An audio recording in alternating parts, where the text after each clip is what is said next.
and welcome to the Intentional Advantage podcast. I'm your host, Tanya Dalton. This is episode 297. We had such a great conversation in our last episode talking about strengths and weaknesses, and I wanted to really continue that conversation. We touched a lot on communication, we touched a lot on relationships, and I wanted to go even deeper in this episode today. So I have John on the show again, as we've been doing. I'm really enjoying having him on the show. It's so good to get his perspective. Today, we're going to be talking about marriage, relationships, not just marriage, but all kinds of relationships, but also creating really strong communication. John and I have been married for over 2 decades, 24 years this year.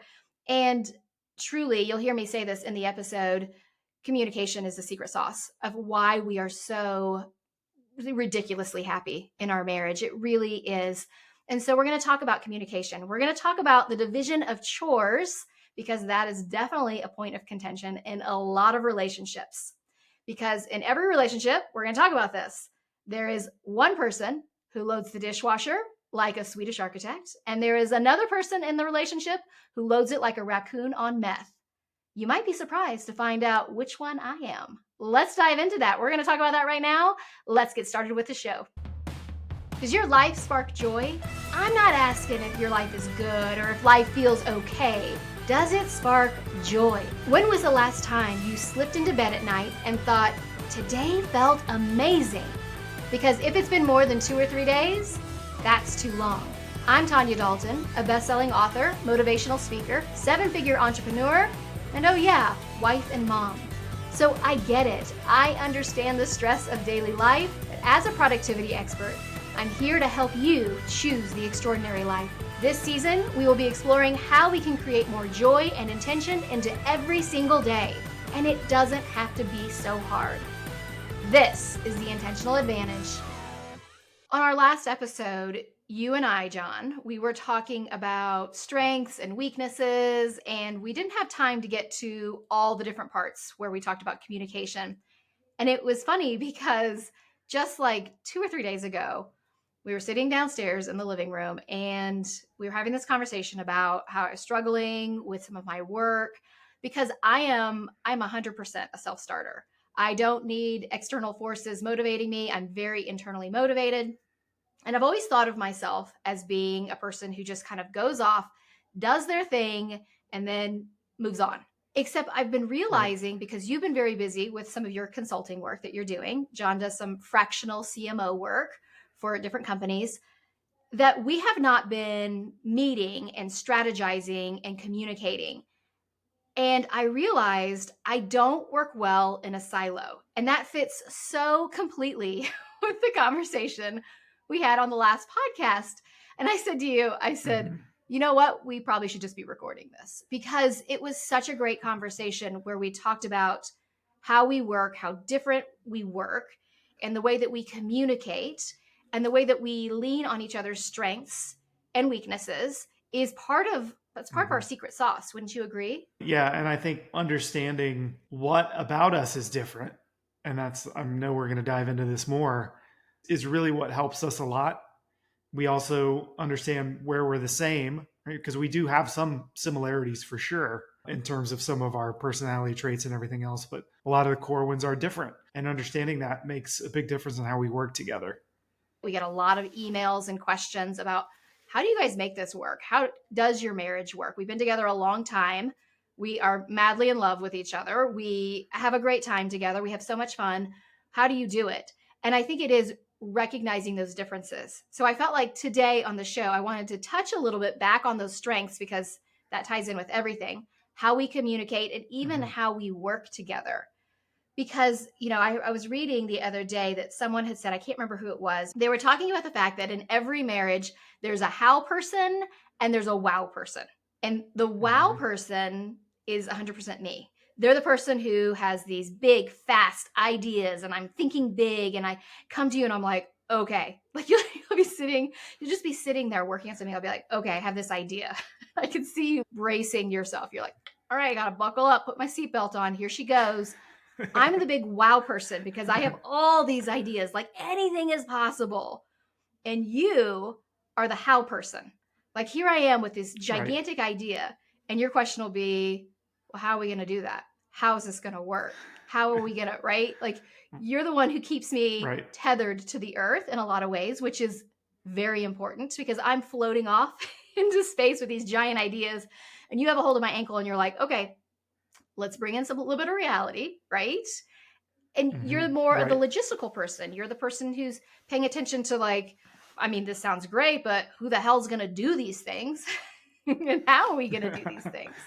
Yeah, and I think, looking back on it, I can understand why you thought I was just throwing cold water on your ideas and saying, well, how are we going to implement that? Or what's the process for that? I immediately start thinking of the steps, right? How are we going to execute this?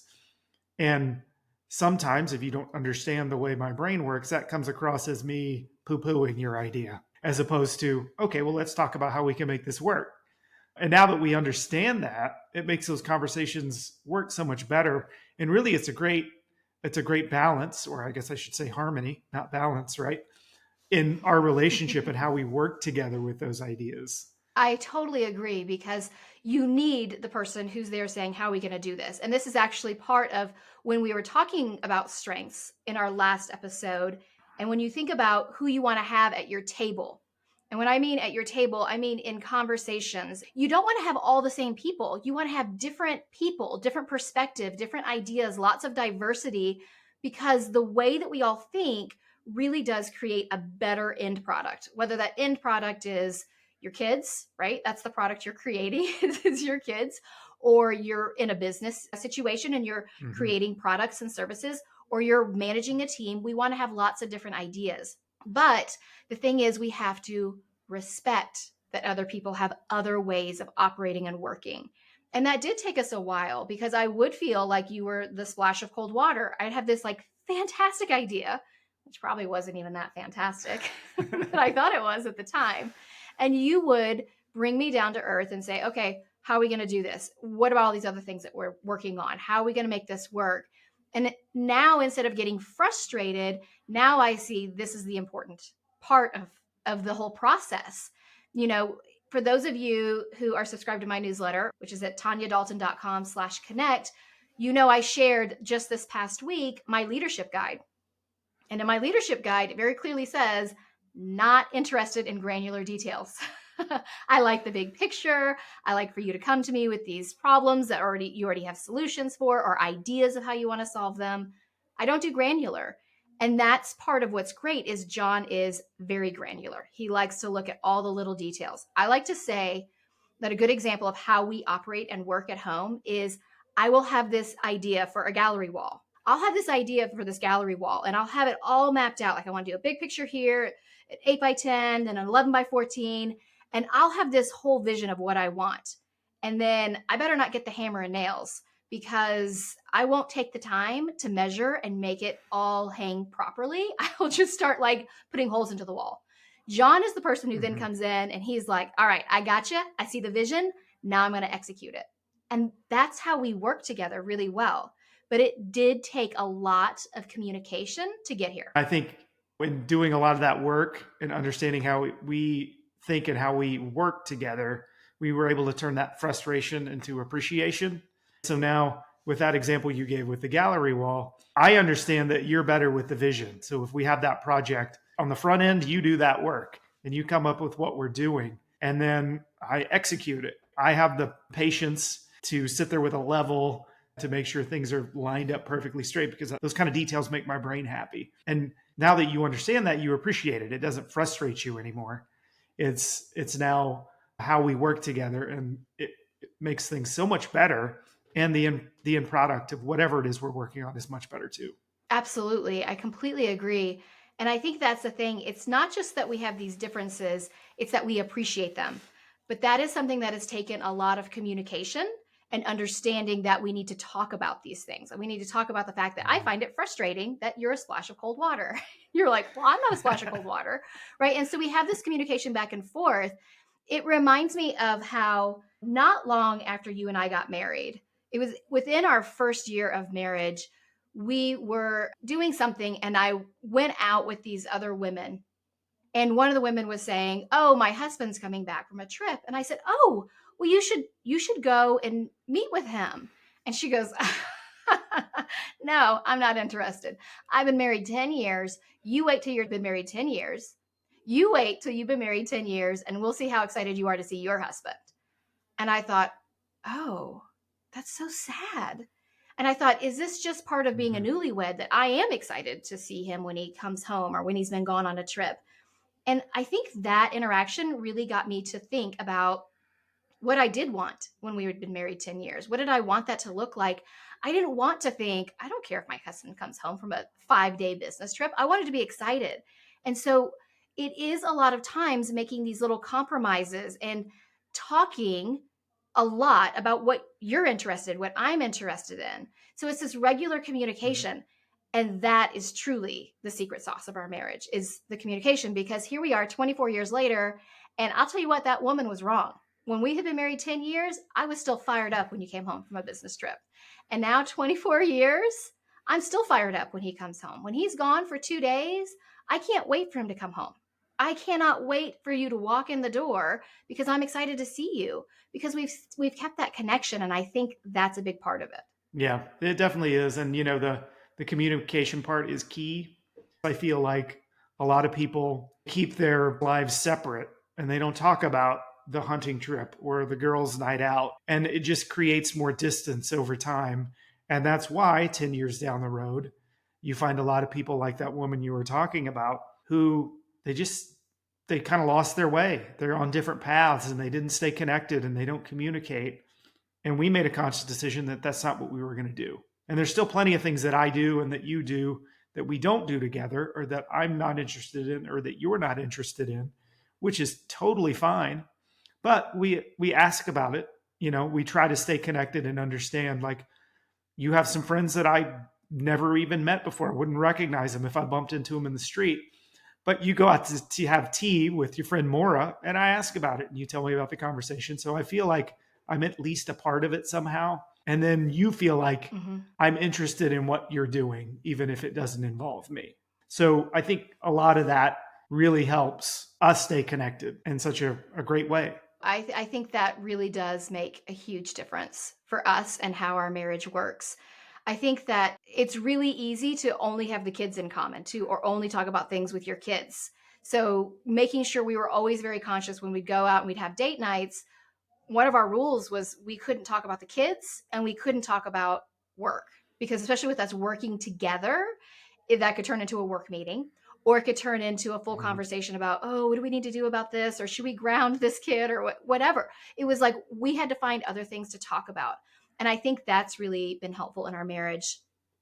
I think too, and this is really one of the things I want to dive into for this next part of the podcast, is the division of labor, because I think that's an area of contention for a lot of marriages, and a lot of, not just marriages, even if it's a significant other or even a roommate situation where you're living with other people and there's not a happy division of the chores and the housework.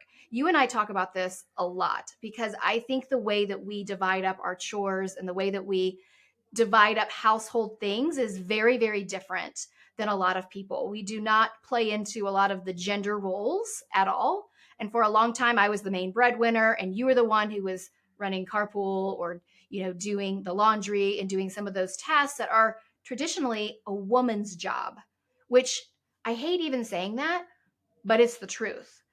That a lot of those jobs are seen as women's work. And I'm not saying that men are not fantastic allies to us, but there is this pervasive belief. I did a lot of research before we dove into this podcast episode, looking at why is it that there's this struggle a lot of times, especially with men and women, with the household chores and the jobs. And why is it, and this is a true fact, why is it that women are still doing the lion's share of the chores at home?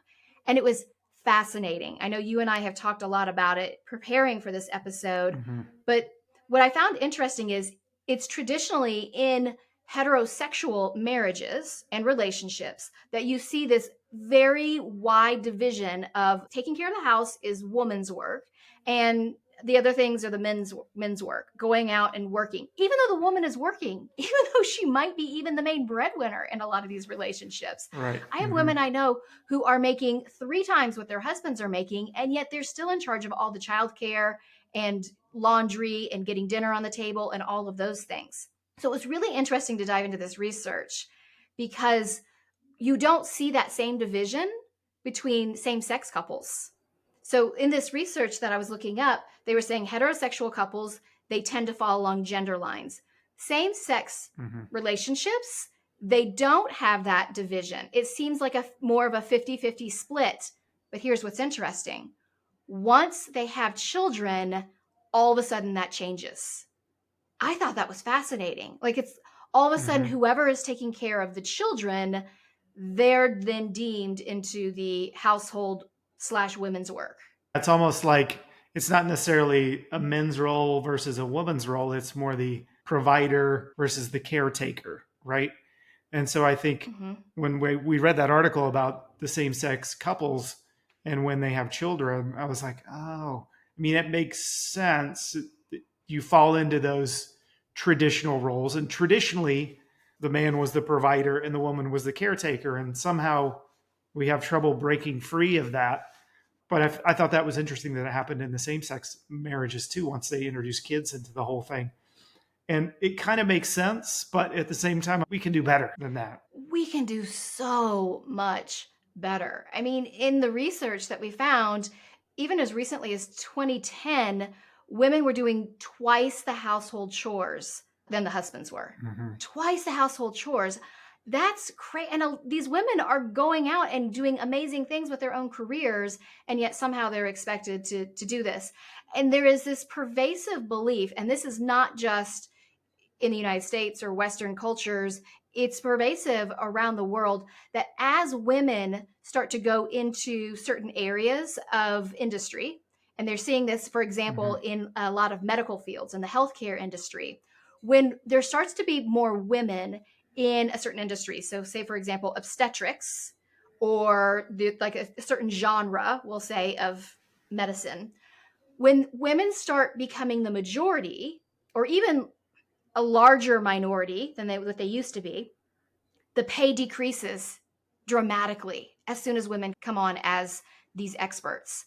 And that, I think, is really interesting. And that says a lot about how society still looks at women and our roles.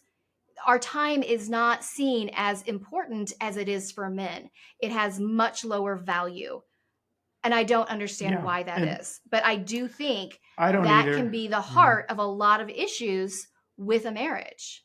I found this research that we were diving into so fascinating because it does explain why there can be this misunderstanding about whose work or whose job it is at home to do these different things. And one of the things that this study found was it's not even about a 50-50 division of the labor at home. That's not what makes couples happy. It's if each individual feels like they are sharing and that they like the household duties that they're doing. There's always going to be duties you don't like to do. I said duties. There's always going to be chores and tasks that you don't really love to do. But if there's a division where someone else is taking on some of those chores that you don't like as much, at least, the satisfaction in that relationship dramatically increases. So I think it's really important that you're making sure that you're communicating all of these things. So when I was thinking about this and how, going back through the decades that you and I have been together, how we started really dividing up and figuring out, I came up with 5 steps that really can help you with the division of labor in your relationship, whether it's a marriage or a roommate situation or a significant other, someone that you're living with. It really does help to do these 5 things. So I want to go through those with you. John, you and I have talked about this. This is definitely things that we have done. The first step is setting the priorities. Now, that seems like a strange thing, although it doesn't, coming from me. Come on. We talk about priorities all the time on here. But the truth is, how many people are doing chores that you really don't give a shit about? I mean, quite frankly, sometimes we're doing things because that's what we think we are supposed to do. So for example, making the bed in the morning. We make the bed in the morning. It makes us very happy when we walk in the room, and that feels good. If you are a person who does not care if the bed is made, why are you doing it? If you genuinely don't care whether the bed is made, don't do it. Take some of those things off of your task list.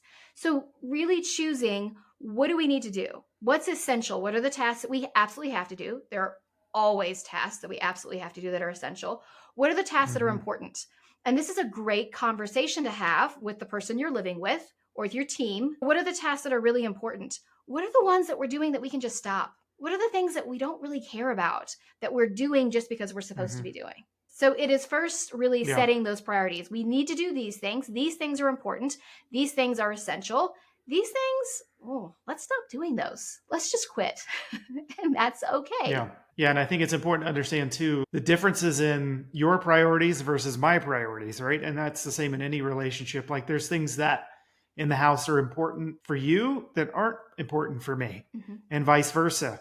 But you need to have that communication. Like I know for you, you like to walk in the door and not see a bunch of crap either on the stairs from the garage or in the laundry room, which is the first room that you walk into.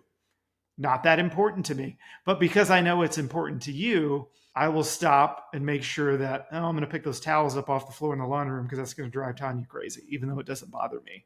So some of those little tiny things, understanding each other's priorities makes a big difference. Absolutely. For me, the garage, I like the garage to be very neat. That to me is my welcome home. This is the first thing I see when I'm coming back home. That's my greeting, is the garage. So that's a sticking point for me, which I love that you pointed that out, because that gets me to the second step. So the first step was setting the priorities. And then the second step is setting the assignments. Listen, if this is important to you, then maybe you should be the one in charge of it. So for example, the garage, as I just mentioned, that's important to me. I feel like I pull the car in. I don't want to see a bunch of stuff in the garage. I don't want to see a bunch of junk there. I don't want to see the laundry room, which is the room we essentially see right when we walk in the door. I don't want to see that looking messy. So when we painted the house, I painted the garage. The garage is painted a color. It makes me happy. The garage is neat. That's my domain that I make sure is nice and neat. That's my assignment. And so, last week on Not Rocket Science, that's my Substack, my resource hub of information, I had a 4-minute video where I walk through a process you can do with your employees to make sure that they're doing things that they really like and get them ignited and fired up and excited about their jobs. You can do that same process. What I think is important is it's not you assigning people, it's having a meeting as a team, whether it's you and your significant other, or you, your significant other, and your children, or whoever it is on that team at home, and having a conversation about what is it you like to do? What is it you want to do more of? And as I said in that video that I posted, there's always going to be tasks you don't like. We want to make sure that someone is not overloaded with, they're always doing the tasks that nobody likes. Like nobody likes picking up the dog poop. I mean, I'll be honest, I'm not sure who in the world enjoys picking up dog poop, but so we make sure that that's rotated, right? And nobody likes picking up the dog poop. So if you haven't seen that video, definitely go check that out on my Substack. I'll put a link in the show notes. But check that out, because here's the thing that happens. A lot of times you feel like I'm doing all this work and you're doing nothing, but we don't say anything about it. We don't say, hey, I'm noticing that I'm doing all these things and I don't like them. What can you help me with?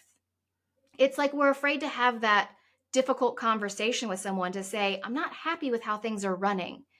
I like to say that the first 5 minutes of those conversations are the most difficult. Once you get past the first 5 minutes, so much easier, right? But you have the conversation and talk about who's going to do what. Take that list that you just talked about when you set your priorities and say, okay, who's in charge of this? Who's in charge of that? Who wants to do this? Because there's going to be some tasks that people love. I love cleaning windows. It's kind of a random task, but it makes me feel so happy. I feel like when I clean the windows, the house looks clean. So I'm very happy to take on that chore. So there's certain things that might surprise you that people like. A lot of people like mowing the grass. I also enjoy mowing the grass. I know you do as well. It's very satisfying to me, seeing those lines of grass getting mowed down. So talk about, what do you like? What do you not like? And start figuring out who's in charge of what. Those conversations about giving assignments, it's not giving people orders, right? You're having a conversation so you can come to an agreement. It's a team thing. It's not a Mm-hmm. drill sergeant kind of, you're going to do this. We can make this a conversation and make it work a lot better. And for me, vacuuming is kind of like washing the windows. Like, I enjoy that. It makes me feel good to walk around the house barefoot and not step on dog food or flour that we dropped on the floor in the kitchen. Like, I really like the clean floor. So I do that because it's important to me. But you don't know that if you don't have the conversations. Yeah, absolutely. And I like that you like to vacuum. That makes me very happy. Let's talk about step 3. So we've talked about the first 2 steps. The third step is setting expectations. And I'll be honest, this is probably the step that most people miss. They say, I want the floor to be cleaned. I want your room to be clean, right?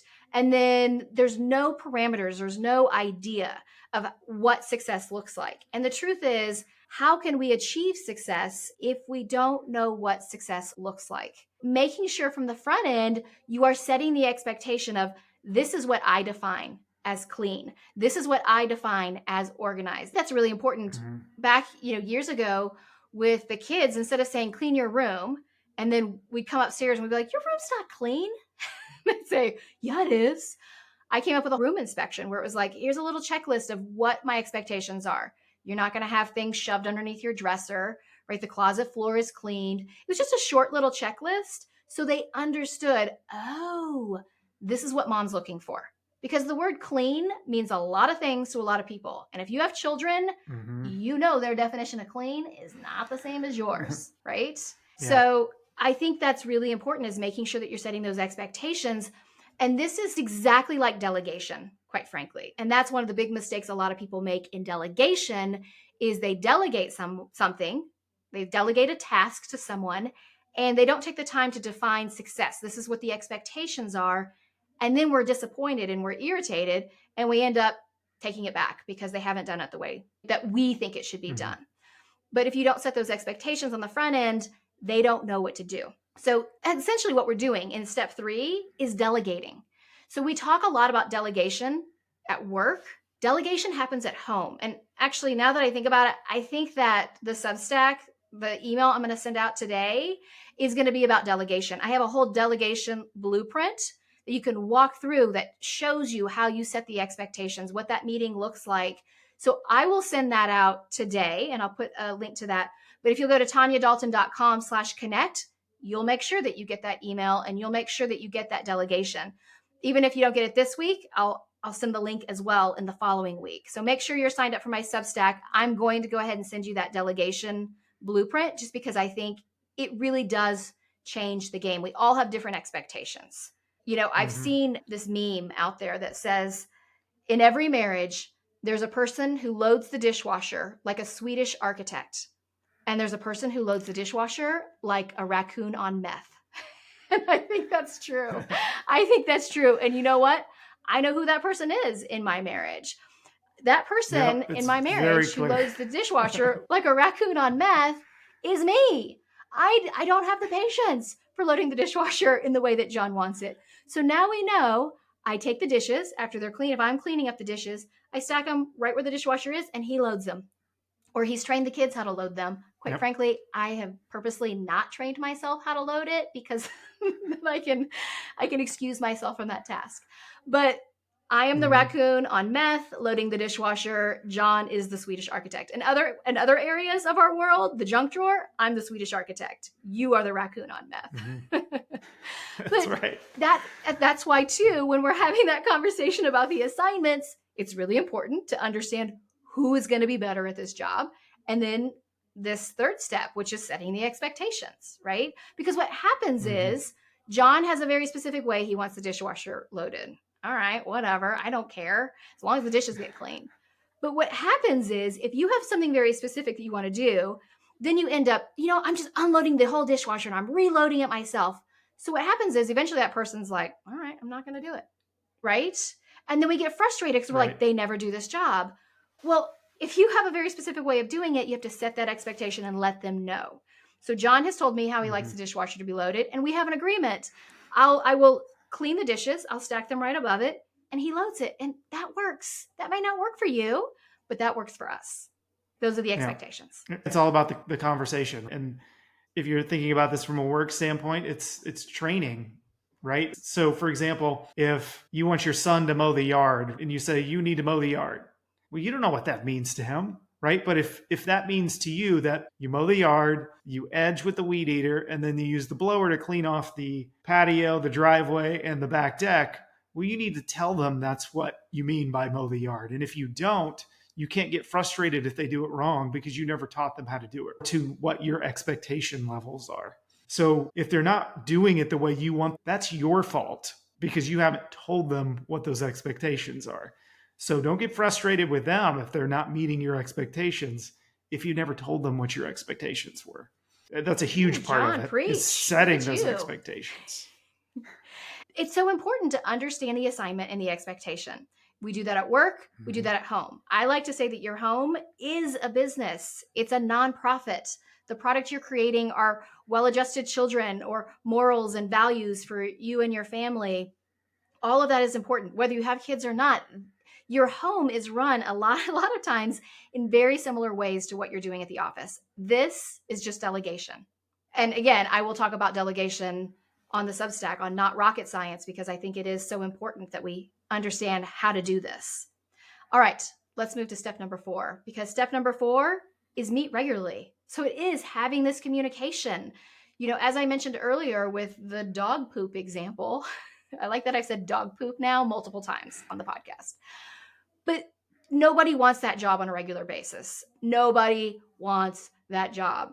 So we make sure that we meet regularly so that we can rotate some of those not so fun jobs, those dirty jobs, or those ones that nobody really wants to do.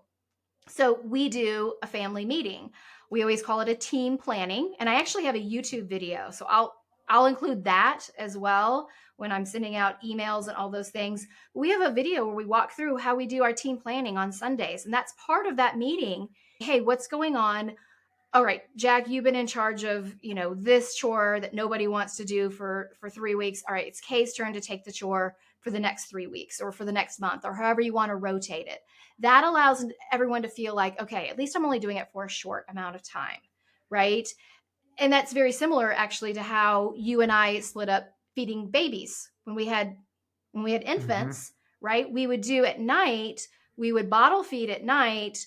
We'd go 3 days on, 3 days off. So I would be on for 3 days and then John would be on for 3 days. And then I would be on for 3 days and then John would be on for 3 days. And that really worked because you never got to a point where you were so exhausted and angry and cranky and all of those things where you're snapping at each other. Because that first night that you're off, it's kind of like how oil rig workers do it, where they do these 6 weeks on and then 6 weeks off. You get in that mode and you're like, all right, I'm going to get up for the next 3 nights. That's doable, right? Totally doable to get up for the next 3 nights. Well, after you've done your 3 nights, your 3-day tour or 3-night tour, those first 3 days where you're off, you're like, the first day, you're not sleeping great, but you're okay. Second night, you get a little bit better sleep. Third night, you sleep solid. And then you're back up and running for being back on for baby feeding. And that worked well for us. So it's really important. You want to have this almost like a pattern or a rhythm where it's like, okay, I can do this. This is short term. It's not forever. Some chores are really either dirty or they're just chores nobody likes, or they're chores that are really big. So making sure that you're rotating that. The other thing that's great about meeting regularly is that it allows us to support each other. That's one of the things in our team meetings that we have on Sundays is, hey, what's everybody have going on? So let's say that Kay has a lot going on she has her ACT that she's preparing for this week. She's taking her ACT this week. Okay, Kay's got her ACT. What do you need us to take off your plate? Because we're here to support you. So we're doing more of her chores while she's preparing for the ACT. And then the following week, maybe Jack has something and we're all kind of shoring up and working together so that no one's feeling overwhelmed. And there are times where I'm the one who has too much on my plate going on. Like as I was preparing for launching the Substack, it was like, okay, I can't do all the other things. So the kids came in and did more of the chores, and you came in and took care of some of my chores. We worked together, and that creates that team mentality. I think that's why we do have such a close-knit family is we have this regular communication, this regular opportunity to connect and talk about what's going on. And I think also it gives you the opportunity when you have those meetings to make adjustments, right? Like you mentioned, Tanya, with you're having a heavy week, we can pick up some of the slack That's part of the adjustment. Sometimes it's like maybe the expectations we set weren't realistic to begin with and we need to change them.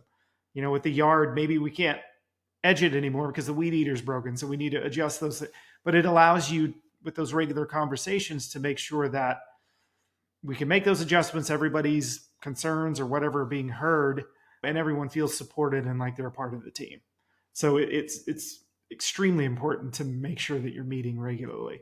Well, essentially what you just did was said step number 5, which is reassess and make adjustments, which they happen together. So it is this idea of, hey, what's working? I like what you said there, like maybe the weed eater's not working. What can we let go of? What do we have to get fixed? Are these things really important? Sometimes we take on a task and then we're going with it. And then all of a sudden we're like, why are we doing this again? This really isn't that important to me.